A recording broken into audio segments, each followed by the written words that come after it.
সোনালী life insurance, আপনি নিজে শরিয়া সুপারভাইজারি কমিটির চেয়ারম্যান, আপনার জানা মতে ওনারা কিভাবে এই খেদমত আঞ্জাম দিচ্ছে? কি শরিয়া সম্মত নাকি কোনো ফাঁকফোকর আছে?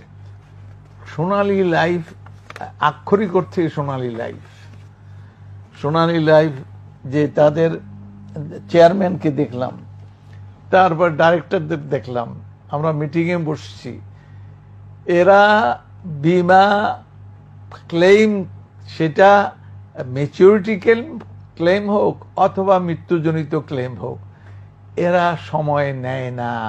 এই সুনাম সোনালী লাইফ ইন্স্যুরেন্সের আমি প্রথম জেনে আমি মাশাআল্লাহ, এত সুন্দর তাদের কমিটমেন্ট, তাদের আলহামদুলিল্লাহ মানুষের সঙ্গে যে ওয়াদা, এই সব কিছুর আলহামদুলিল্লাহ ঠিক আছে। এই পর্যন্ত আমি যা দেখলাম আমি নিজে উৎসাহিত বোধ করছি। কিন্তু সোনালী লাইফ তাদের পিছনে না, বরং একটু এগিয়ে।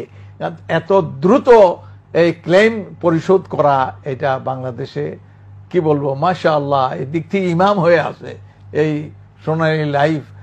আমি এটার শরিয়া চেয়ারম্যান, আমি নিজেও গর্বিত, শুকরগুজার আল্লাহর কাছে যে মাশাআল্লাহ এরা শরিয়া অনুযায়ী, নির্দেশনা অনুযায়ী চলে এবং নিজেরা মানুষের ক্লেমগুলি দিতে। কারণ ক্লেম দেওয়ার মধ্যে যেমন আমানত পৌঁছিয়ে দিল, অনর্বর সুনামও আছে, সুনাম ছড়িয়ে পড়ছে যে চলো চলো সোনালী লাইফে যাই, আমরা এখানে বিনিয়োগ করি, এরা ফাঁকি দেয় না, এরা টাকা মেরে খায় না, শরিয়ার নজরদারি আছে। আলহামদুলিল্লাহ এদের কমিটমেন্টও আলহামদুলিল্লাহ আমি লক্ষণীয়। সুতরাং এই কোম্পানির জন্য আমি দোয়া করি